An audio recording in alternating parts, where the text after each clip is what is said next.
পরিষদ কর্তৃক ঢাকা প্রেস ক্লাবে আয়োজিত আজকের সংবিধান সংস্কার আমাদের ভাবনা শীর্ষক সেমিনারে উপস্থিত সম্মানিত সভাপতি মোহতারাম আল্লামা কবি রুহুল আমিন খান, সম্মানিত প্রধান অতিথি বাংলাদেশ সুপ্রিম কোর্টের হাইকোর্ট বিভাগের সম্মানিত বিচারপতি সৈয়দ এবি মাহমুদুল হক সহ সাংবাদিকবৃন্দ, ওলামায়ে কেরাম এবং আমন্ত্রিত অতিথিবৃন্দ, আপনাদের সবাইকে আজকের এই সেমিনারে আন্তরিক অভিবাদন জানাচ্ছি। আমরা এই সেমিনারটি আয়োজন করেছি মূলত একটি লেখার উপর ভিত্তি করে, আর লেখাটি ছিল বাংলাদেশের বর্তমান অন্তর্বর্তীকালীন সরকার যে কয়েকটি কমিশন গঠন করেছেন তার মধ্যে একটি ছিল সংবিধান সংস্কার কমিশন, এবং এই কমিশন থেকে বাংলাদেশের বিভিন্ন প্ল্যাটফর্ম, বিভিন্ন সংস্থা বা ব্যক্তির কাছে সংবিধান সংস্কারের জন্য কিছু প্রস্তাব চাওয়া হয়েছিল। এর আলোকে বালাকোট চেতনা উজ্জীবন পরিষদের পক্ষ থেকেও আমরা কিছু প্রস্তাব পেশ করেছিলাম। সেই প্রস্তাবগুলো মূলত ইংরেজি ভাষায় ছিল এবং পরবর্তীতে এই সেমিনারের সুবিধার্থে এটিকে আমরা বাংলায় অনুবাদ করেছি। আজকে এটি আমি আপনাদের সামনে প্রবন্ধ আকারে উপস্থাপন করব এবং এর পরবর্তীতে সমালোচনা প্রশ্নোত্তর আমাদের যেভাবে সেমিনারে কোরআন অনুযায়ী চলবে ইনশাল্লাহ। সম্মানিত উপস্থিতি, আমরা এই প্রবন্ধ উপস্থাপনের প্রাক্কালে কিছু কথা প্রথমে বলতে চাই। আমি এই প্রবন্ধটি যখন উপস্থাপন করছি তখন আপনাদের এটি জানা রাখার কথা যে আমরা সবাই সংবিধান বিশেষজ্ঞ নয় এবং সংবিধানের পুরো কাঠামোর উপর আমরা কথা বলিনি। আমরা শুধুমাত্র বালাকোট চেতনা উজ্জীবন পরিষদের পক্ষ থেকে ইসলামী দৃষ্টিকোণ থেকে আমাদের কিছু প্রস্তাব তাদের কাছে পাঠিয়েছি এবং এই প্রস্তাবগুলো কিছু প্রেক্ষাপটের আলোকে প্রণীত হয়েছে। অর্থাৎ বাংলাদেশ এবং বাংলাদেশের জন্মেরও আগে এই বাংলা এলাকার মুসলমানদের যে ঐতিহাসিক একটি যাত্রা ছিল সেটিকে আমরা একটা প্রেক্ষাপট হিসাবে নিয়েছি, আর ইসলামী শরিয়াকে আমরা আরেকটি প্রেক্ষাপট হিসাবে নিয়েছি। এই দুটি প্রেক্ষাপটের আলোকে আমরা 19টি প্রস্তাব পেশ করেছি এবং এই প্রেক্ষাপটগুলো আমাদের জন্য জরুরি, কারণ আমাদের প্রস্তাবগুলোকে বুঝতে হলে, মূল্যায়ন করতে হলে এই প্রেক্ষাপটগুলো বোঝা সবার জন্য জরুরি। তা আমি শুরু করছি যে আমরা প্রথমে ধন্যবাদ দিয়েছি তাদেরকে যে ঐতিহাসিক জুলাই গণ অভ্যুত্থানের পরে বাংলাদেশে যে অন্তর্বর্তীকালীন সরকার প্রতিষ্ঠিত সরকার শপথ নিয়েছেন, এরপরে এই সংকটাপূর্ণ মুহূর্তে যে কয়েকটি কমিশন জাতিকে সংস্কার করার দায়িত্ব নিয়েছেন তার মধ্যে সংবিধান সংস্কার কমিশন অন্যতম। এবং তাদের কাছে আমরা প্রস্তাব পেশ করার সময় বলেছি যে সংবিধান, আইন, রাষ্ট্র, সরকার ইত্যাদি বিষয়ে তাদের অভিজ্ঞতা এবং জ্ঞান আমাদের চেয়ে বেশি, তবুও আমরা ইসলামী দৃষ্টিকোণ থেকে দুটি প্রেক্ষাপটের আলোকে 19টি প্রস্তাব পেশ করছি যেগুলোকে তারা যেন সদয় মূল্যায়ন করেন।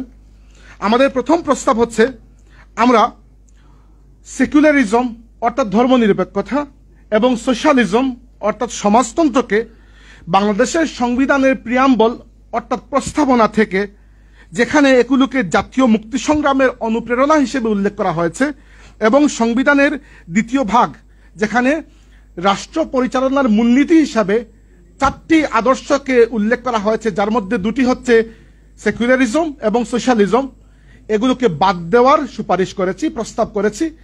এবং বাদ দেওয়ার সাথে সাথে মোর অ্যাপ্রোপ্রিয়েট টার্মিনোলজিস, যেগুলো এর চেয়ে ভালো শব্দগুচ্ছ যা সামাজিক ন্যায় বিচার, ধর্মীয় সম্প্রীতি এগুলোকে রিপ্রেজেন্ট করতে পারে, এরকম শব্দ দিয়ে সেকুলারিজম এবং সোশ্যালিজম এই দুটো টার্মকে পরিবর্তনের সুপারিশ করেছি। এখানে একটু প্রেক্ষাপট বলতে চাই আমি আপনাদেরকে যে কেন আমরা এই সুপারিশটি করলাম। আমাদের বাংলাদেশে বর্তমানে অনেক আলোচনা হচ্ছে, আমি নিজেও এরকম বরেণ্য মানুষের আলোচনা শুনেছি যে সেকুলারিজম নিয়ে আলিমুল আমার পড়ালেখা কম, এজন্য তারা কিছু মুখস্থ কথাবার্তা বলেন। আসলে সেকুলারিজম মানে হচ্ছে দুনিয়াদারি, এবং শ্রদ্ধেয় অধ্যাপক সলিমুল্লাহ খান প্রায় সময় এই কথা বলেন যে সেকুলারিজম মানেই দুনিয়াদারি। সেকুলারিজমকে এত সহজভাবে নেওয়ার কিছু নাই।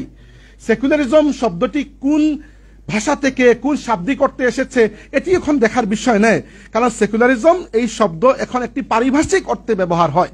উদাহরণস্বরূপ রাসূল শব্দ, রাসূল অর্থ হচ্ছে বার্তাবাহক, কিন্তু রাসূল যেহেতু ইসলামের একটি পারিভাষিক শব্দ, টার্মিনোলজি, তাই আমরা যে ব্যক্তি আমাদের কাছে পত্র নিয়ে আসে, পোস্টম্যান, তাকে আমরা রাসূল বলি না, সাইল বারিদ বলি। কারণ যেহেতু একটি ধর্ম এটিকে তার পারিভাষিক শব্দ বানিয়ে নিয়েছে, তাই আমরা পারিভাষিক শব্দ হিসাবে এটিকে সম্মান করি। একইভাবে সেকুলারিজমকে কখনো এটি মনে করা উচিত নয় যে এটি কেবল শাব্দিক একটি ব্যবহার। সেকুলারিজমকে কখনো এরকম মনে করা উচিত নয় যে শাব্দিক অর্থে এটি শুধু ধর্ম এবং রাষ্ট্রের মধ্যে এটি বিভাগ, একটি বিয়োজন। না, সেকুলারিজম তার নিজের মধ্যে একটি ইতিহাস রাখে। সেকুলারিজম এই পরিভাষা তার নিজের একটি সংজ্ঞা রাখে, তার নিজের কিছু বৈশিষ্ট্য রাখে, এবং এগুলো বাংলাদেশের মুসলমানদের বা এরও আগে বাঙালি মুসলমানদের ইতিহাস জাতীয় চেতনার সাথে যায় না। আর সোশ্যালিজম বাংলাদেশের মুসলমান এবং তাদের জাতীয় ইতিহাসের সাথে যায় না। আমরা এখানে উল্লেখ করেছি যে বাংলাদেশের রাজনৈতিক প্রেক্ষাপট সবসময় ধর্ম এবং রাজনীতির মধ্যে একটা জটিল সমীকরণ নিয়ে একটা ঝগড়া সবসময় লেগেই থাকে, এবং বাংলাদেশের রাজনীতিতে যে কিছু ডমিনেন্ট ন্যারেটিভ রয়েছে, সেই ডমিনেন্ট ন্যারেটিভগুলো দাবি করে যে বাংলাদেশ রাষ্ট্রটি যে কয়েকটি আদর্শের উপর প্রতিষ্ঠিত হয়েছিল তার মধ্যে একটি হচ্ছে ধর্মনিরপেক্ষতা, একটি হচ্ছে সোশ্যালিজম। এবং আমাদের এই যে কমিশনের কাছে আমরা পাঠিয়েছি, এই কমিশনের চেয়ারম্যান অধ্যাপক আলী রিয়াজ তার নিজের বইতে লিখেছেন যে বাংলাদেশ প্রতিষ্ঠিত হয়েছে যে কয়েকটি আদর্শের উপরে, সেই আদর্শগুলোর মধ্যে একটি হচ্ছে সেকুলারিজম, একটি হচ্ছে সোশ্যালিজম। আমরা এখানে দ্বিমত পোষণ করতে চাই যে বাংলাদেশ রাষ্ট্র সেকুলারিজম বা সোশ্যালিজম এরকম কোনো আদর্শের উপর প্রতিষ্ঠা হয় নাই। আমাদের মহান মুক্তিযুদ্ধ এরকম কোনো আদর্শের উপরে হয়নি। এরপরে বাংলাদেশের যে ডমিনেন্ট ন্যারেটিভ, যে রাজনৈতিক বয়ান, সেখানে দাবি করা হয় যে বাংলাদেশের মুক্তিযুদ্ধ এবং তৎপরবর্তী রাজনীতিতে ইসলামের সেরকম অর্থে কোনো ভূমিকা ছিল না, আনটিল জিয়াউর রহমান যখন ক্ষমতায় আসলেন, মিলিটারি শাসন আসলো, তখন ইসলামকে আবার রাজনৈতিক অঙ্গনে নিয়ে আসা হয়েছে। আমরা এটাও দ্বিমত পোষণ করি, বিষয়টা আসলে এত সহজ নয় যেভাবে আপনারা বলছেন। তৃতীয়ত বলা হয় যে সেকুলারিজম, সোশ্যালিজম এগুলো হচ্ছে বাঙালি মুসলমানদের বা বাঙালিদের ইনহেরেন্ট স্পিরিট, অন্তর্নিহিত চেতনার মধ্যে এগুলোর একটা জায়গা আছে। আমি দ্বিমত পোষণ করতে চাই। আমি বাঙালি মুসলমান এবং বাঙালি হিন্দুদেরও ইতিহাস পড়েছি। ধর্মনিরপেক্ষতা, সমাজতন্ত্র কখনো বাঙালিদের ইনহেরেন্ট স্পিরিট বা অন্তর্নিহিত চাহিদা কখনোই ছিল না। উল্টো আমি কিছু জায়গায় প্রশ্ন করতে চাই, এই যে সেকুলারিজমকে একটা বেনালিটির ফ্রেমওয়ার্ক থেকে দেখার একটা চিন্তা আমরা করছি, যে সেকুলারিজম তো আছে, বাকিগুলা কি আছে দেখার বিষয়। এই যে সেকুলারিজমকে আমরা পানির মতো একটা সহজ দুনিয়াদারি বানিয়ে দিচ্ছি, বিষয়টা এরকম নয়। সেকুলারিজম নিয়ে যারা ইদানি লেখাপড়া করেছেন, কানাডার চার্লস টেইলর, স্পেনের হুসে কাসানোভা, আমেরিকার আপনারা ধরতে পারেন অধ্যাপক তালাল আসাদ, তারা সেকুলারিজমের ইতিহাস নিয়ে আলোচনা করেছেন এবং আমাদেরকে দেখিয়েছেন সেকুলারিজম এই টার্মিনোলজির পেছনে ইউরোপিয়ান ইতিহাসটা খুব অঙ্গাঙ্গিভাবে জড়িত। ইউরোপে রাষ্ট্র এবং চার্চের মধ্যে যে সংঘাত ছিল, সেই সংঘাতগুলো নিয়ে অনেক ধর্মযুদ্ধ হয়েছে। এরপরে ইউরোপিয়ান সোসাইটি আস্তে আস্তে এটা স্বীকার করে নিয়েছে যে ধর্মের জায়গা আলাদা, সমাজ এবং রাষ্ট্রের জায়গা আলাদা। তখন শুধুমাত্র পশ্চিম ইউরোপে, এমনকি আমেরিকায়ও না, শুধু পশ্চিম ইউরোপে সেকুলারিজমকে একটি আদর্শ হিসেবে গ্রহণ করা হয়েছে। অথচ আমাদের বাংলা অঞ্চলে দুই ধর্মের মানুষের মধ্যে সংঘাতের ইতিহাস আছে, কিন্তু রাষ্ট্র আর ধর্মের মধ্যে সংঘাতের ইতিহাস নাই। সুতরাং সেকুলারিজম সেটি আমাদের নিজেদের মধ্যে ইনহেরেন্টলি বিল্ড আপ হওয়া কোনো আইডিয়া না, এটি ওই ওয়েস্ট থেকে, পশ্চিম ইউরোপ থেকে আমাদের কাছে এসেছে, আমাদের সংবিধানে এটি এসে জায়গা করে নিয়েছে। এছাড়া প্রফেসর হুসে কাসানোভা, যিনি সেকুলারিজম নিয়ে লেখালেখি করা বর্তমান যুগের শ্রেষ্ঠ একজন পণ্ডিত, তিনি দেখিয়েছেন যে সেকুলারিজমের অনেক লেভেল আছে। সবচেয়ে প্রাথমিক যে লেভেল, আইডিওলজিক্যাল লেভেল, সেই লেভেলে এসে সেকুলারিজম প্রথমেই ধর্মকে অপ্রাসঙ্গিক করে দেয়। বাঙালি মুসলমান কিংবা বাঙালি হিন্দুও তার জীবন থেকে, সমাজ থেকে, পরিবার থেকে ধর্মকে অপ্রাসঙ্গিক করা, এটা কি কখনো মেনে নেবে? নাকি আমাদের ইতিহাসে কখনো এর কোনো জায়গা ছিল? অতএব সেকুলারিজম এই পুরো আইডিওলজিটা বাঙালি মুসলমানের চিন্তা চেতনার সাথে কখনোই খাপ খায় না। উল্টো আমরা দেখি, বড় আশ্চর্যের বিষয়, এই বাংলা এলাকার ইতিহাসকে শেপ করার ক্ষেত্রে ইসলামের একটি চমৎকার ভূমিকা ছিল, অনস্বীকার্য ভূমিকা। প্রথমে আসি আমরা ব্রিটিশ আমলে। এত লম্বা ইতিহাস বলার তো সুযোগ নেই, কিন্তু কিছু গুরুত্বপূর্ণ আন্দোলন যেগুলো বাঙালি মুসলমানের মধ্যে একটা চেতনাবোধ জাগিয়েছে, সেগুলো যদি আপনারা দেখেন, উদাহরণস্বরূপ আমি যদি 90s কথা বলি, অর্থাৎ 19বিংশ শতাব্দীর কথা, তাহলে তিনটি বড় আন্দোলন ছিল। একটি হচ্ছে খিলাফত আন্দোলন, এবং দুঃখিত, প্রথমটি হচ্ছে ফরায়েজি আন্দোলন, যেটি হাজী শরীয়তুল্লাহ এবং এরপরে ওনার পুত্র দুদু মিয়া এদের নেতৃত্বে চলেছে। ফরায়েজি আন্দোলন বাঙালি কৃষকদের মধ্যে একটা মুসলিম চেতনা জাগ্রত করেছে হিন্দু জমিদার এবং ব্রিটিশ নীল চাষীদের বিরুদ্ধে। প্রথমবার এই একটা আন্দোলন যেটি বাংলার কৃষক শ্রেণীর মানুষের কাছে অনেক সাড়া পেয়েছে। দ্বিতীয়ত সবচেয়ে বড় আন্দোলন আমার কাছে যেটি গুরুত্বপূর্ণ সেটা হচ্ছে তরিকায়ে মুহাম্মদিয়া। আপনারা মনে করতে পারেন যে তরিকায়ে মুহাম্মদিয়ার প্রতিষ্ঠাতা সৈয়দ আহমদ বেরলভী, তিনি তো ওই দিল্লি, বেরেলি, উত্তরপ্রদেশ ওই এলাকার মানুষ। হ্যাঁ, সৈয়দ আহমদ বেরলভী ওই এলাকার মানুষ এবং তিনি শহীদও হয়েছেন বর্তমান পাকিস্তানের বালাকুট এলাকায়। কিন্তু সৈয়দ আহমদ বেরলভী হজে যাওয়ার পূর্বে 1820 সালে যখন কলকাতায় এসেছিলেন, তখন কলকাতার অন্তত 10,000-এর মতো মানুষ, যেটি বাংলাপিডিয়ায় আপনারা পাবেন এই তথ্য, 10,000-এর মতো মানুষ সৈয়দ আহমদ বেরলভীর হাতে বায়াত হয়েছিলেন। এবং সৈয়দ আহমদ বেরলভীর সাথে বাংলার অন্যতম চেতনার প্রাণ পুরুষ যদি আমরা কাউকে বলি, মীর নিসার আলী তিতুমির, তিনিও হজে গিয়েছিলেন এবং পরবর্তীতে এসে এই তরিকায়ে মুহাম্মদিয়া থেকে উদ্বুদ্ধ হয়ে তিতুমিরের পরবর্তী আন্দোলনগুলো চলেছে। একটা হচ্ছে তিতুমিরের আন্দোলন, ব্রিটিশ বিরোধী আন্দোলন ধরতে পারেন। সৈয়দ আহমদ বেরলভীর খলিফাদের মধ্যে আরেকজন ছিলেন নূর মোহাম্মদ নিজামপুরি, তিনি বালাকুট যুদ্ধ শরিক ছিলেন এবং পরবর্তীতে তার থেকে যে তরিকাগুলো বেরিয়েছে এগুলো বাংলা বিহার এই অঞ্চলে ইসলামের প্রচার প্রসার এবং মুসলমানদের মধ্যে একটা মুসলিম চেতনাবোধ জাগ্রত করতে বলিষ্ঠ ভূমিকা রেখেছে। তৃতীয়ত আরেকটি ধারা যদি আমরা দেখি, সৈয়দ আহমদ বেরলভীর খলিফাদের মধ্যে মৌলানা কারামত আলী, তার যে পিসফুল দাওয়া অ্যাক্টিভিটি, এটি পরবর্তী তার সিলসিলার মধ্যেও খুঁজে পাওয়া যায়। তাহলে সৈয়দ আহমদ বেরলভী 1831 সালে বালাকোট যুদ্ধে শাহাদত বরণ করেছিলেন ঠিকই, কিন্তু দুটি ঘটনা এখানে গুরুত্বপূর্ণ। একটি হচ্ছে 1820 সালে অন্ততপক্ষে 10,000 মুসলিম আলিম উলামা কলকাতায় সৈয়দ আহমদ বেরলভীর হাতে বায়াত করেছেন। আর সৈয়দ আহমদ বেরলভীর পরবর্তীতে তার তরিকায়ে মুহাম্মদিয়া মীর নিসার আলী তিতুমির, নূর মোহাম্মদ নিজামপুরি, মৌলানা কারামত আলী জৌনপুরি, এরকম মহাত্ম পুরুষদের মাধ্যমে একটি বহুমুখী আন্দোলন হয়ে বাংলা এবং অন্যান্য এলাকা ছড়িয়ে পড়েছিল। এবং পরবর্তীতে এই অঞ্চলে যতটুকু ইসলামী আন্দোলন হয়েছে, এখন হচ্ছে আর পরবর্তীতে হবে, সবগুলো কোনো না কোনোভাবে সৈয়দ আহমদ বেরলভীর ওই তরিকায়ে মুহাম্মদিয়ার সাথে যুক্ত। এটি আইডিওলজিক্যাল পয়েন্ট থেকে হোক বা যুক্ত। এরপরে 19বিংশ শতাব্দীতে আরেকটি বড় আন্দোলন হয়েছে, সেটা হচ্ছে মোহাম্মদ আলী জওহরের নেতৃত্বাধীন খেলাফত আন্দোলন। সেই খেলাফত আন্দোলনে অন্ততপক্ষে যদি 1000 না হয়, অন্ততপক্ষে কয়েকশো বাঙালি উলামা, বাঙালি মুসলিম উলামা সংযুক্ত হয়েছিলেন। তার মানে আমরা কি দেখি যে বাঙালি মুসলমানদের মধ্যে সেকুলারিজম তো গড়ে উঠেই নাই, বরং এরকম কিছু ইভেন্ট আমরা দেখি যেগুলিতে প্রমাণিত হয় যে বাঙালি মুসলমানদের মধ্যে অনেক শক্ত একটা মুসলিম চেতনাবোধ, আমি ইসলামী চেতনাবোধ যদি নাও বলতে চাই, কমপক্ষে মুসলিম চেতনাবোধ জাগ্রত হয়েছিল। এরকম অনেক আন্দোলন হয়েছে। এরপরে আসেন আপনারা বিংশ শতাব্দীর শুরুর দিকে 1906 সালে যখন ঢাকায় মুসলিম লীগ প্রতিষ্ঠা হয়েছে। কে করেছে প্রতিষ্ঠা? বাঙালি মুসলমানরাই, বাঙালি মুসলিম নেতারাই করেছেন। পাকিস্তান আন্দোলন বাঙালি মুসলিম নেতারাই করেছেন। সো আমরা ব্রিটিশ আমলে দেখি এই এলাকার মুসলমানদের মধ্যে কমপক্ষে সেকুলারিজম, সোশ্যালিজম এরকম কোনো আইডিয়া ডেভেলপ হয় নাই, বরং এর থেকে শক্ত, যেটি আমি বলতে পারি যে খুব শক্তিশালী একটি মুসলিম চেতনা জাগ্রত হয়েছে। এরপরে পাকিস্তান আমলে দেখেন, আমি আপনাদেরকে এই বইয়ে রেফারেন্স দিয়ে কথা বলেছি, আপনারা মিলিয়ে নেবেন। যে আমি এক কথা যদি বলি, পাকিস্তান আমলে পূর্ব পাকিস্তানের জনগণের কোনো রাজনৈতিক কার্যক্রমেই বাঙালি জাতীয়তাবাদ ও ইসলামী ভাবাদর্শের মধ্যে কোনো দ্বন্দ্বের ইঙ্গিত ছিল না।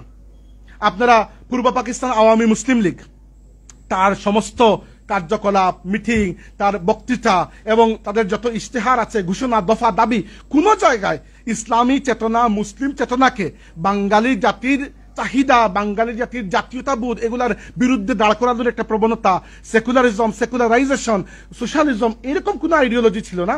বরং পূর্ব পাকিস্তান মুসলিম লীগ থেকে যখন পূর্ব পাকিস্তান আওয়ামী লীগ হলো, সেই আওয়ামী লীগের কোন রাজনৈতিক কার্যক্রমে আনটিল 1970s কখনো আপনি পাবেন না যে সেকুলারিজম, সোশ্যালিজম এগুলা কোনো আইডিওলজিক্যাল ডিসকোর্স হিসাবে জায়গা পেয়েছে। এরপরে সবচেয়ে আশ্চর্যের বিষয় হচ্ছে যুক্তফ্রন্টের নির্বাচন, যেটি 1952 ভাষা আন্দোলনের পরেই প্রথম নির্বাচন ছিল এবং এই নির্বাচনের মাধ্যমে বোঝা গিয়েছিল যে বাঙালি জাতির মধ্যে একটা নতুন জাতীয়তাবোধ জাগ্রত হয়েছে। মুসলিম লীগের প্রায় খতম হয়ে গিয়েছিল মুসলিম লীগ বাংলা এলাকা থেকে।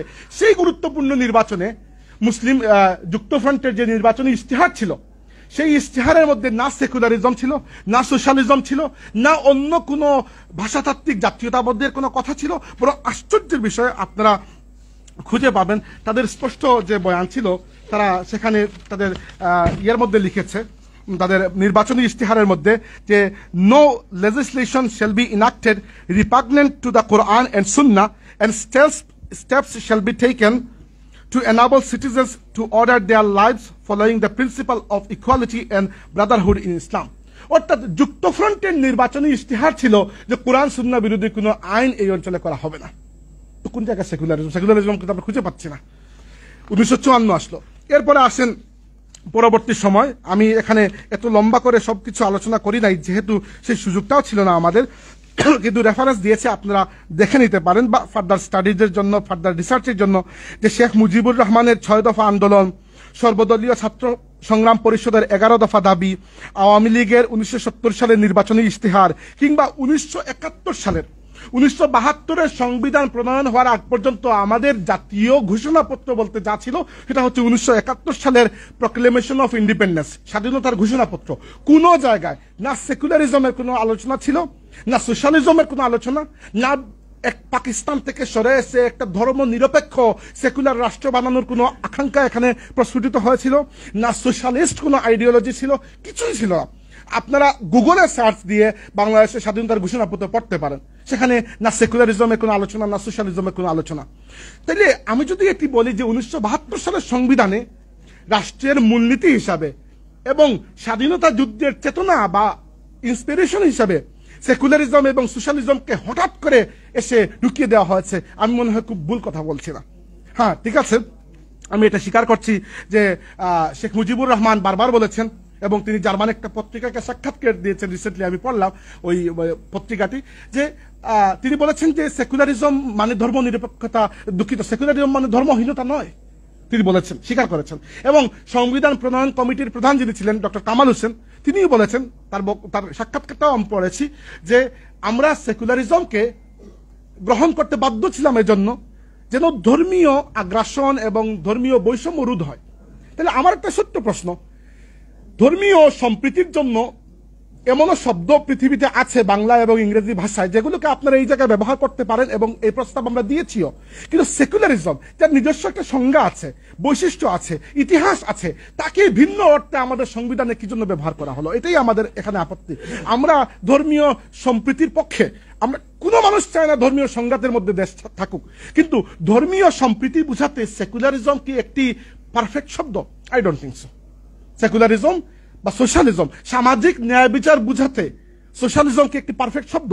সোশ্যালিজম, কার্ল মার্কসের সোশ্যালিজম হোক, ভ্লাদিমির লেনিনের সোশ্যালিজম হোক, অথবা মাও জেডংয়ের সোশ্যালিজম হোক, অথবা আজকে উত্তর কোরিয়ার সোশ্যালিজম হোক, কোন সোশ্যালিজম পৃথিবীতে সফল হয়েছিল আমাকে বলুন।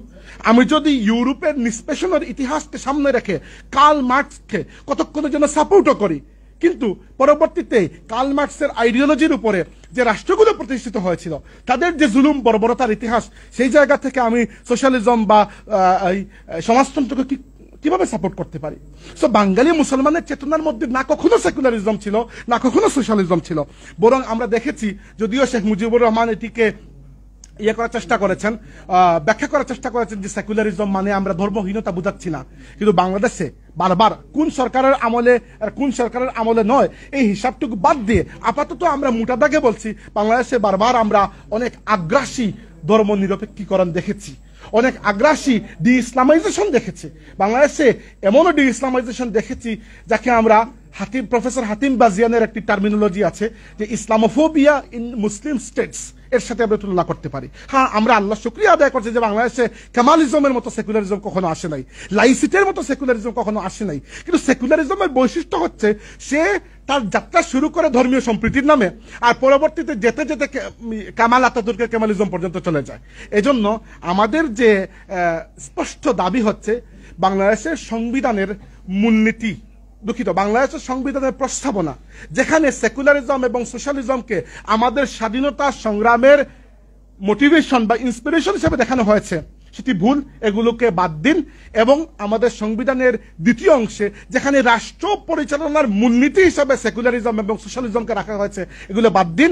বাদ দিয়ে এর পরিবর্তে ধর্মীয় সম্প্রীতিকে বুঝায় এরকম কোনো পারফেক্ট শব্দ এবং সামাজিক ন্যায় বিচারকে বুঝায় এরকম কোনো পারফেক্ট শব্দ দিয়ে ওগুলোকে সাবস্টিটিউট করুন। আমরা বলছি না যে সেকুলারিজম সরিয়ে আপনারা ধর্মীয় সংঘাত নিয়ে আসুন, না, অবশ্যই না, কে চায়, কিন্তু সেকুলারিজম তার নিজের একটি অর্থ, একটি উদ্দেশ্য রাখে। সেকুলারিজমকে প্রফেসর সলিমুল্লাহ খান প্রায় বলেন সেকুলারিজম মানেই দুনিয়াদারি, সেকুলারিজম মানে দুনিয়াদারি নয়। সেকুলারিজম সবসময় সে তার নিজের একটি জীবন ব্যবস্থা রয়েছে, এই জীবন ব্যবস্থার মধ্যে কিছু আদর্শকে সে গ্রহণযোগ্য করে তুলে আর কিছু আদর্শকে সে অগ্রহণযোগ্য করে তুলে। এজন্য সেকুলারিজম যখন আপনি নিয়ে আসবেন তখন অটোমেটিক্যালি আপনার পুরো জীবন ব্যবস্থাটা ওই আইডিওলজির পেছনে পেছনে ছুটবে। সে যেটিকে, সে ধর্মের যতটুকুকে কবুল করবে ততটুকু ইসলাম থাকবে, আর যতটুকুকে কবুল করবে না ততটুকু পলিটিক্যাল ইসলাম হয়ে যাবে।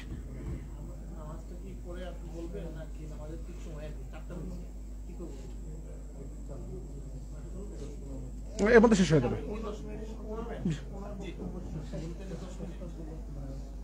আচ্ছা, এবার আমরা 2 নম্বর প্রস্তাবে যাচ্ছি। আমাদের প্রথম প্রস্তাব আপনার কাছে নিশ্চয়ই ক্লিয়ার, অন্য কোনো প্রস্তাব নিয়ে এত লম্বা কনটেক্সট আমি বলবো না। এটা বলেছি এজন্য এখানে হিস্টোরিক্যাল কিছু ভুল বুঝাবুঝি, ন্যারেটিভের কিছু ভুল বুঝাবুঝি ছিল।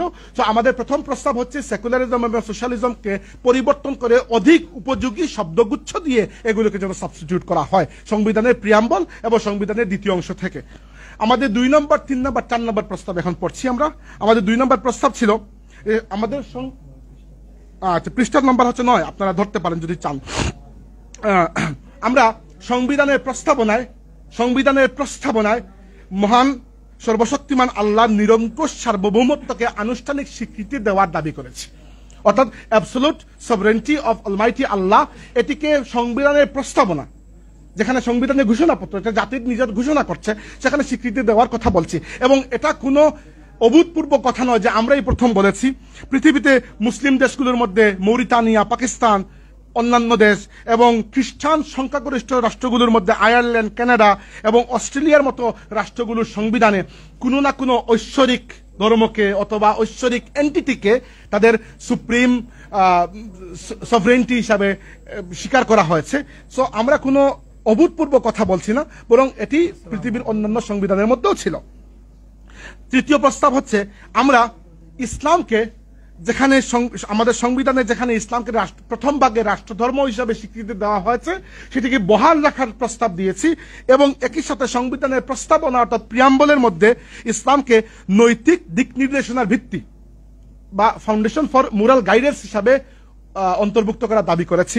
এবং এটিও কোনো নতুন কিছু নয়, আপনারা খুঁজে দেখতে পারেন মুসলিম দেশগুলোর মধ্যে মালয়েশিয়া, তিউনিসিয়া এবং খ্রিস্টান সংখ্যাগরিষ্ঠ দেশগুলোর মধ্যে ডেনমার্ক, নরওয়ে এবং আইসল্যান্ডের মতো দেশেও তাদের সংবিধানে কোনো না কোনো ধর্মকে রাষ্ট্রধর্ম হিসাবে স্বীকৃতি দেওয়া হয়েছে।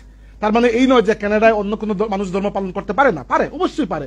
এবং আমরা একই সাথে বলেছি যে হিন্দু, বৌদ্ধ, খ্রিস্টান এবং অন্যান্য ধর্মের অনুসারী যারা তাদের ধর্মীয় ঐতিহ্য যেন স্বাধীনভাবে পালন করতে পারে সেই সুযোগটা বাংলাদেশের সংবিধান যেন নিশ্চিত করে। তাইলে আমাদের তৃতীয় প্রস্তাব হচ্ছে ইসলামকে রাষ্ট্রধর্ম হিসাবে বহাল রাখা এবং একই সাথে সংবিধানের প্রস্তাবনায় ইসলামকে নৈতিক আদর্শ বা নৈতিক মানদণ্ডের ভিত্তি হিসাবে স্বীকৃতি দেওয়া। চতুর্থ প্রস্তাব হচ্ছে আমরা সংবিধানে এমন একটি প্রভিশন, এমন একটি বিধান অন্তর্ভুক্ত করা দাবি করেছি যাতে স্পষ্টভাবে উল্লেখ থাকে যে বাংলাদেশের কোন সরকারি কোরআন সুন্নাহ বিরোধী কোনো আইন যেন না করে। এটি আমাদের স্পষ্ট কথা যে আমাদের সংবিধানে এরকম প্রভিশন থাকবে যেন বাংলাদেশের পরবর্তী কোনো লেজিসলেশন বা কোনো জুডিশিয়াল ডিসিশন ইভেন তৈরি না হয় যেটি কোরআন এবং সুন্নাহর সরাসরি কন্ট্রাডিক্টরি। এই 3টি প্রস্তাবের প্রেক্ষাপট একটু সংক্ষেপে আলোচনা করতে চাই, কিন্তু আমি 5 মিনিটের বেশি নেব না ইনশাল্লাহ। সেটা হচ্ছে এই প্রস্তাবগুলো আমরা কোন জায়গা থেকে দিলাম। এই প্রস্তাবগুলো দিয়েছে আমরা ইসলামী শরিয়ার প্রেক্ষাপট থেকে।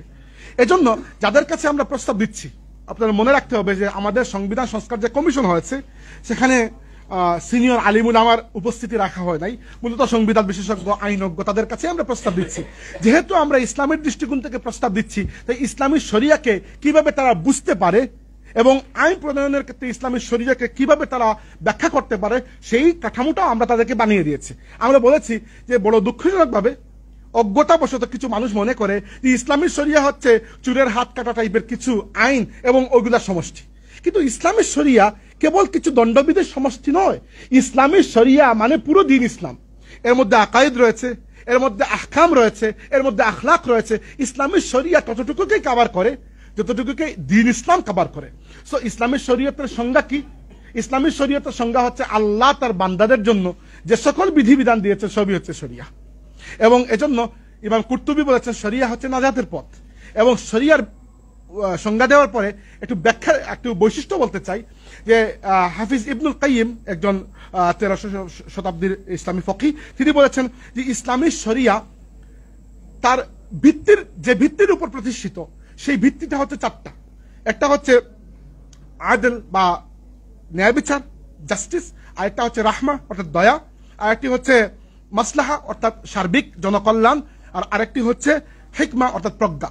তাই তিনি ইবনুল কাইয়িম শরিয়ার বৈশিষ্ট্য এটা বলছেন যে ইসলামী শরিয়া কোনো সময় আদল, রাহমা, তারপরে মাসলাহা এবং থেকে হিকমত থেকে বের হতে পারে না। এমনকি কোনো মানুষ যদি ইসলামী শরিয়ার এমন কোনো ব্যাখ্যা দেয় যেটি আদল থেকে সরে অন্যদিকে চলে গেছে, যেটি হিকমত থেকে সরে অন্যদিকে চলে গেছে, তাইলে এটি ইসলামী শরিয়া হতে পারে না। বুঝতে হবে ওই ব্যক্তির ব্যাখ্যার মধ্যে ভুল রয়েছে। এবার আমরা ইসলামী শরিয়াকে বোঝার জন্য তাদেরকে একটা ফ্রেমওয়ার্ক বানিয়ে দিয়েছি যে ইসলামী শরিয়াকে বোঝা যায় অনেকভাবে, অনুধাবন করার অনেক পদ্ধতি আছে, কিন্তু মোটা দাগে ইসলামী শরিয়াকে বোঝার জন্য সবচেয়ে সহজ পদ্ধতি হচ্ছে মাকাসিদুশ শরিয়া। শরিয়ার কিছু উদ্দেশ্য আছে। এই উদ্দেশ্য আল্লাহ তাবারাকা ওয়া তাআলা লিখে পাঠাননি, আল্লাহ শরিয়া দিয়েছেন এবং পরবর্তীতে আলেম উলামা এই শরিয়াকে স্টাডি করার পরে এই শরিয়ার যে বিধিবিধান এগুলোকে সামনে রেখে এগুলোর উদ্দেশ্য নিরূপণ করেছেন। এই শরিয়ার এই উদ্দেশ্যগুলোকে মাকাসিদ বলা হয়। ইসলামী শরিয়ার অনেকগুলো মাকাসিদ বা উদ্দেশ্য রয়েছে যেগুলোকে শরিয়া সার্ভ করতে চায়। তার মধ্যে প্রথম বা প্রধান মাকাসিদ যেটিকে আমরা বলতে পারি সেটা হচ্ছে দরুরিয়াত, এবং এর মধ্যে 5টি উদ্দেশ্য আছে। এর মধ্যে একটি ইসলামী শরিয়ার একটি মৌলিক উদ্দেশ্য হচ্ছে দ্বীন রক্ষা করা, ইসলামকে রক্ষা করা। 2 নম্বর উদ্দেশ্য হচ্ছে মানুষের জীবনকে রক্ষা করা। 3 নম্বর হচ্ছে মানুষের সম্পদকে রক্ষা করা। 4 নম্বর হচ্ছে মানুষের বংশীয় পবিত্রতাকে রক্ষা করা। আর 5 নম্বর হচ্ছে মানুষের আকল, মানুষের দিমাগকে, ব্রেইনকে, মানুষের চিন্তা চেতনা বুদ্ধিমত্তাকে রক্ষা করা। এবার যদি আপনারা 11 নম্বর পৃষ্ঠায় যান, আমি পড়ে শোনাচ্ছি না, ইসলামী শরিয়ার, আমি আবার বলছি, আল্লাহ এবং আল্লাহর রাসূল প্রণীত যে কোনো আইন কানুন, ইসলামী শরিয়ার যে কোনো বিধিনিষেধ যদি আপনি নেন তাহলে দেখবেন ওই 5টি উদ্দেশ্যের মধ্যে কোনো একটি উদ্দেশ্যকে ওই আইনটি সার্ভ করছে। আপনি উদাহরণস্বরূপ আপনি বলতে পারেন যে ইসলাম কেন মদ হারাম করলো? কারণ মানুষের আকলকে হেফাজত করার জন্য। ইসলাম কেন জুয়া হারাম করলো? মানুষের সম্পদকে হেফাজত করার জন্য। ইসলাম কেন প্রবাহিত রক্ত বক্ষণ করা হারাম করলো? মানুষের জীবন রক্ষার জন্য। ইসলাম কেন বিবাহকে উৎসাহ প্রদান করে? বংশ রক্ষার জন্য। ইসলাম কেন এলজিবিটিকে ক্রিমিনালাইজ করে? কারণ মানুষের বংশীয় পবিত্রতা রক্ষার জন্য। এরকম ইসলামী শরিয়ার যে নিয়মে আপনি ধরবেন দেখবেন আপনি যে ওই 5টির মধ্যে বা আরো আছে, ওই 5টি হচ্ছে প্রধান, এরপরে আরো আছে। এই 5টির মধ্যে, এই মাকাসিদগুলোর মধ্যে কোনো একটা মাকসাদ ইসলামী শরিয়ার ওই আইন সার্ভ করছে। তাইলে আমরা তাদেরকে যেটা বলতে যাচ্ছি, আমাদের সংবিধান কমিশনকে, যে আপনারা মনে করতে পারেন যে ইসলামী আইন, এই সেকুলার নেশন স্টেটের মধ্যে ইসলামী আইন আমরা কিভাবে বাস্তবায়ন করব? আপনি ইসলামী শরিয়াকে যদি তার মাকাসিদের দৃষ্টিকোণ থেকে দেখেন তাহলে ইসলামী শরিয়াকে সর্বোচ্চ পর্যায়ে আমাদের সংবিধানে এবং পরবর্তীতে স্টেট ক্রাফটের মধ্যে ঢুকানো কোনো কঠিন বিষয় নয়। মানুষের জীবন রক্ষা হয় এরকম যে আইন আপনি করবেন সেটি ইসলামী শরিয়ার সাথে সামঞ্জস্যপূর্ণ, কারণ এটি ইসলামী শরিয়ার মাকাসিদগুলোর মধ্যে একটি মাকসাদকে সার্ভ করছে। আপনি মানুষের সম্পদ রক্ষার জন্য যে আইন করবেন সেটি ইসলামী আইন না হলেও ইসলামী শরিয়ার সাথে সামঞ্জস্যপূর্ণ, তার সন্দেহ নাই, কারণ এটি ইসলামী শরিয়ার মাকাসিদগুলোর মধ্যে একটি মাকসাদকে সার্ভ করছে। এরকম আমরা তাদেরকে বুঝিয়ে দিয়েছি এবং বলেছি যে ইসলামী শরিয়া যদিও মূলত ব্যক্তিকেন্দ্রিক কথাবার্তা বলে ব্যক্তির ইসলাহের জন্য, কিন্তু জাতিগত সমষ্টিগত বিষয়ও ইসলামী শরিয়া আমাদেরকে মূলনীতি দিয়েছে। উদাহরণস্বরূপ ইসলামী শরিয়া আমাদেরকে বিচারের মূলনীতি দিয়েছে যে সর্বদা প্রিজাম্পশন অফ ইনোসেন্সকে বহাল রাখা হবে। অর্থাৎ একজন ব্যক্তিকে আপনি অভিযুক্ত করলেন, তাকে তার নির্দোষ প্রমাণ করতে হবে না, বরং যিনি অভিযোগ দিয়েছেন তাকে ওই ব্যক্তিকে দোষী প্রমাণ করতে হবে। একই সাথে ইসলামী শরিয়া আমাদেরকে রাষ্ট্রীয় কার্যাবলী সম্পাদনের জন্য নিয়ম দিয়েছে শুরা। খালি মাথাভিত্তিক ভোট নয়, বরং পরামর্শ সভা বিল্ড আপ করার মাধ্যমে কার্য পরিচালনা করা।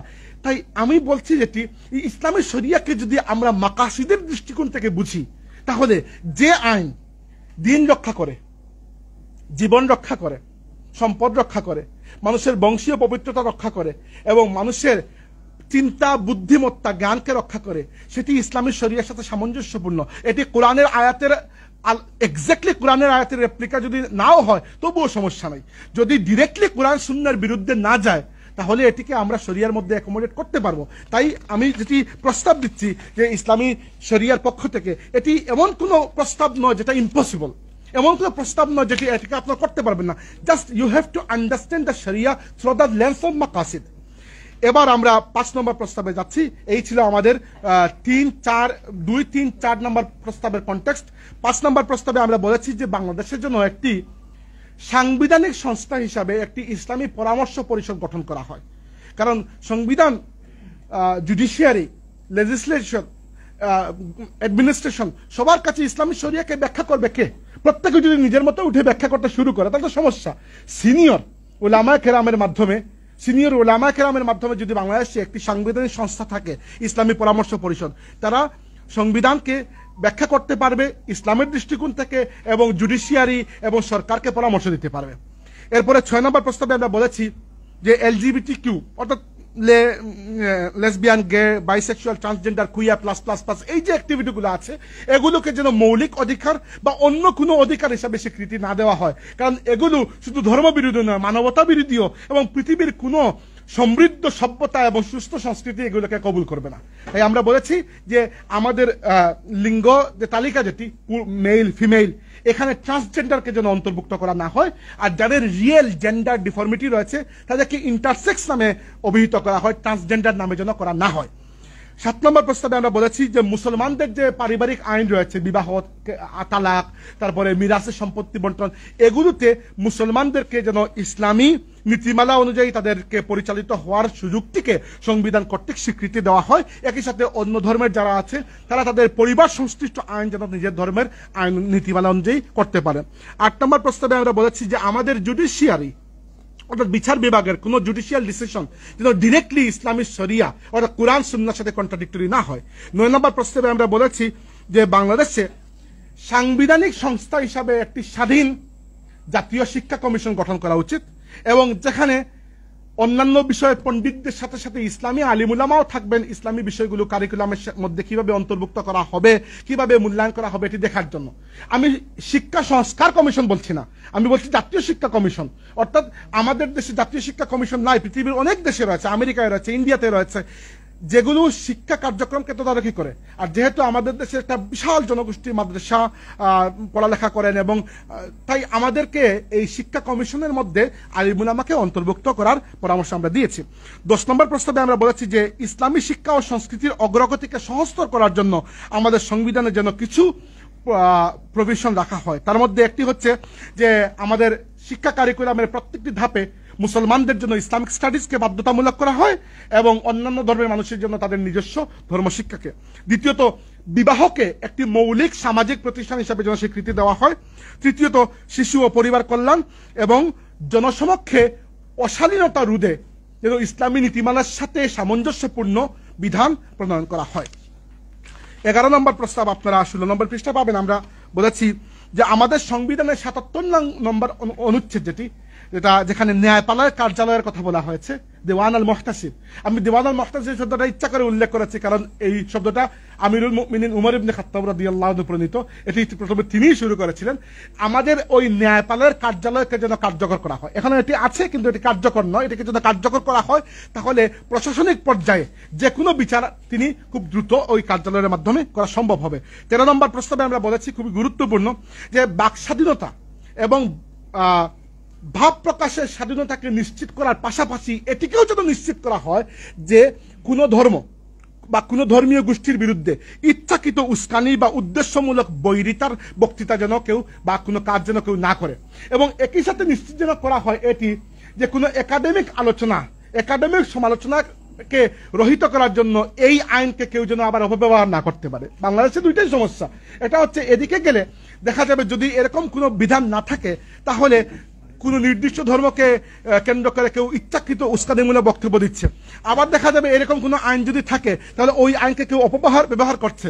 আমাদের সংবিধানের জন্য ক্লিয়ারলি ডিমার্কেটেড থাকে যে আমাদের ভাব প্রকাশ এবং বাকস্বাধীনতা থাকবে, একই সাথে কোনো ধর্মকে বা কোনো ধর্মীয় জনগোষ্ঠীকে কেউ টার্গেট করে ইচ্ছাকৃত উস্কানিমূলক বক্তব্য না দেয় সেই ব্যাপারে স্পষ্ট বিধান যেন আমাদের সংবিধানে অন্তর্ভুক্ত করা হয়। 12 নম্বর প্রস্তাবে আমরা বলেছি যে ইসলামী অর্থনীতি ও শ্রম অধিকার বাস্তবায়নের জন্য যেন পর্যাপ্ত বিধান আমাদের সংবিধানে সংযুক্ত করা হয়। এর মধ্যে সুদমুক্ত ব্যাংকিং এর জন্য একটি অবকাঠামো নির্মাণের প্রস্তাব আমরা দিয়েছি, এবং এক্ষেত্রে মালয়েশিয়ার শরিয়া অ্যাডভাইজারি কাউন্সিল, সুদানের যে ইসলামী আর্থিক ব্যবস্থা, বাহরাইনের শরিয়া সম্মত বিনিয়োগ ব্যবস্থা, এগুলোকে উদাহরণ হিসাবে সামনে রেখে আমাদের অর্থনৈতিক একটা নীতি প্রণয়ন করা হোক যাতে বাংলাদেশে ভোক্তা বান্ধব স্বচ্ছ সুদমুক্ত ব্যাংকিং কাঠামোর দিকে আমরা আস্তে আস্তে এগিয়ে যেতে পারি। আমাদের সংবিধানে যদি এটাকে একটি বিধান হিসাবে রাখা হয় যে আমরা ধীরে ধীরে সুদমুক্ত এবং ভোক্তা বান্ধব অর্থনীতির দিকে যাব, তাহলে এরকম কাঠামো প্রণয়ন করা খুব কঠিন নয়। পৃথিবীর অনেক দেশে আছে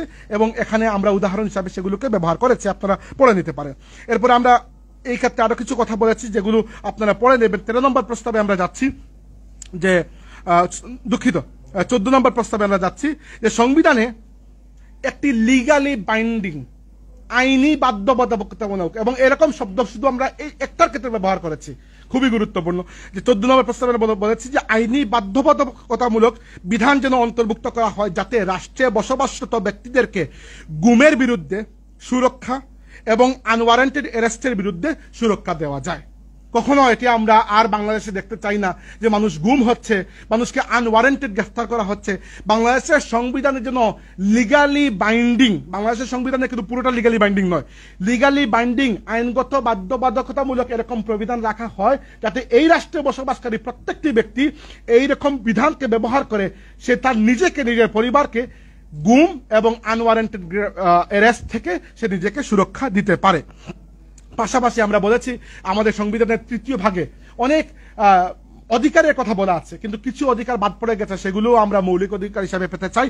একটা হচ্ছে ভোটাধিকার, আমাদের ভোটাধিকার জন্য কখনো নষ্ট না হয়। দ্বিতীয়ত হচ্ছে তথ্য প্রাপ্তির অধিকার, সরকার কোন জায়গায় কি ব্যয় করছে আমি যেন চাইলে তথ্যটা পেতে পারি। তৃতীয়ত শিক্ষার অধিকার, এটি আমাদের মৌলিক অধিকার হিসাবে স্বীকৃতি দেওয়া হোক। চতুর্থ পরিচ্ছন্ন ও স্বাস্থ্যকর পরিবেশের অধিকার। আর এরপরে হচ্ছে ভোক্তা সুরক্ষার অধিকার। 15 নম্বর, আমরা শেষের দিকে চলে আসছি। 15 নম্বর প্রস্তাবে আমরা বলেছি বাংলাদেশে প্রধানমন্ত্রীর যে একক ক্ষমতা সেটিকে কমিয়ে সেমি প্রেসিডেন্সিয়াল একটি সরকার ব্যবস্থার দিকে আমরা যেন যেতে পারি, সংবিধানের জন্য এরকম বিধান থাকে। এবং সেমি প্রেসিডেন্সিয়াল বলতে আমরা এখানে উদাহরণ দিয়েছি ফ্রান্স, পর্তুগাল, ফিনল্যান্ডের মতো দেশগুলো, এখান থেকে আমরা উদাহরণ নিতে পারি। আমরা রাশিয়ার কথা ইচ্ছা করে বলি নাই, কারণ রাশিয়া তো কাগজে কলমে সেমি প্রেসিডেন্সিয়াল, কিন্তু এক ব্যক্তি ওইখানে ক্ষমতায় বসে আছেন এবং একজনের হাতেই রাষ্ট্রের সর্বময় ক্ষমতা। এই জন্য রাশিয়ার উদাহরণ আমরা ইচ্ছা করে আনিনি, আমরা এনেছি ফ্রান্স, পর্তুগাল এবং ফিনল্যান্ডের উদাহরণ, যেখানে রাষ্ট্রপতি এবং প্রধানমন্ত্রীর মধ্যে ক্ষমতার একটা বিভাজন আছে এবং বাংলাদেশের সংবিধানে ক্লিয়ারলি এগুলো ডিমার্কেট করা থাকবে। উদাহরণস্বরূপ রাষ্ট্রপতি পররাষ্ট্র বিষয় এবং প্রতিরক্ষা দেখলেন, প্রধানমন্ত্রী অর্থনীতি এবং ডোমেস্টিক পলিটিক্স দেখলেন। এইগুলো যদি ক্লিয়ারলি ডিমার্কেটেড থাকে তাহলে ওভারল্যাপিং হবে না এবং চেক অ্যান্ড ব্যালেন্সটা বজায় থাকবে। এরপরের প্রস্তাব 16 নম্বর, আমরা বলেছি যে সংবিধান ক্ষমতার পৃথককরণ ও বিকেন্দ্রীকরণের নীতিগুলোকে শক্তিশালী করবে যাতে ভারসাম্যপূর্ণ শাসন ও বর্ধিত জবাবদিহিতা নিশ্চিত করা যায়, অর্থাৎ ডিসেন্ট্রালাইজেশন অফ পাওয়ার। বাংলাদেশের সবচেয়ে বড় সমস্যা হচ্ছে ক্ষমতা এমনভাবে কুক্ষিগত হয় কিছু নির্দিষ্ট মানুষ এবং এজেন্সির হাতে, গোষ্ঠীর হাতে, যে এই ক্ষমতার বিকেন্দ্রীকরণ আমরা দেখতে পাই না। আমরা বলেছি ক্ষমতার সর্বোচ্চ বিকেন্দ্রীকরণ, এমনকি আমাদের স্থানীয় প্রশাসনে যেটুকু পাওয়ার এবং অর্থনীতির স্বাধীনতা দেওয়া হয়েছে তাদেরকে এর থেকে বেশি দেওয়া হয়, এবং জবাবদিহিতা নিশ্চিত করার পাশাপাশি চেক অ্যান্ড ব্যালেন্স এবং এই ক্ষমতার ভারসাম্যপূর্ণ প্র্যাকটিস বজায় রাখতে সংবিধানের জন্য আমাদের স্পষ্ট প্রবিধান রাখা হয়। আমাদের সেকেন্ড লাস্ট প্রস্তাব যে বাংলাদেশের সংবিধানে জাতীয় নির্বাচনকালীন সময় একটি তত্ত্বাবধায়ক বা অন্তর্বর্তীকালীন সরকার ব্যবস্থাকে যেন অন্তর্ভুক্ত করা হয় এবং এর সীমিত ক্ষমতাকে ক্লিয়ারলি ডিমার্কেট করা হয়। এবং এখানে আমরা উদাহরণ হিসাবে নেপালের উদাহরণ দিতে পারি। নেপাল যখন ট্রানজিশনাল পিরিয়ডের মধ্য দিয়ে যাচ্ছিল তারা একটি অন্তর্বর্তীকালীন সরকার গঠন করেছিল, বাংলাদেশে বর্তমানে যেটি আছে। পাকিস্তানে আমরা ওই যে তত্ত্বাবধায়ক সরকারের উদাহরণ পাই। তাই এই রকম মডেল থেকে আমরা উৎসাহ নিতে পারি এবং এই তত্ত্বাবধায়ক বা অন্তর্বর্তীকালীন যে সরকার আসবে তার হাতে এরকম নির্বাচিত সরকারের মতো ক্ষমতা থাকবে না। তার মূল দায়িত্ব থাকবে সংবিধানকে সমুন্নত রাখা এবং একটি সুষ্ঠু নির্বাচন পরিচালনা করা, বাস এতটুকু ডিমার্কেট করা থাকবে। 18 নম্বর প্রস্তাবে আমরা বলেছি যে আমাদের সংবিধানকে এমনভাবে গঠন করা হোক, এটা খেয়াল করার মতো বিষয়, যেন যে কোনো ব্যক্তি এসে স্বেচ্ছাচারীর মাধ্যমে এটিকে স্বৈরাচারী উদ্দেশ্যে ব্যবহার করতে না পারে এবং আরবিট্রারি অ্যামেন্ডমেন্টস থেকে আমাদের সংবিধানকে আমরা বাঁচাতে পারি। যার ইচ্ছা হলো সংবিধানকে সে পরিবর্তন করে ফেললেন, যার ইচ্ছা হলো সংবিধানকে পরিবর্তন করে ফেললেন। আমাদের সংবিধান যেন এরকম সুপরিবর্তনীয় না হয়, বরং সংবিধানের মৌলিক অধিকার, শাসন কাঠামো এবং রাষ্ট্রের সার্বভৌমত্বকে প্রভাবিত করে এমন কোনো বিধান যদি পরিবর্তন করতে হয় তাহলে যেন গণভোটের আয়োজন করা হয়। আর এছাড়া বাকিগুলোকেও পরিবর্তন করতে যেন সংবিধানে এরকম বিধান থাকে যে পরিবর্তন করতে হলে আমাদের পার্লামেন্টের মধ্যে সুপার মেজরিটি ভোটের প্রয়োজন হবে।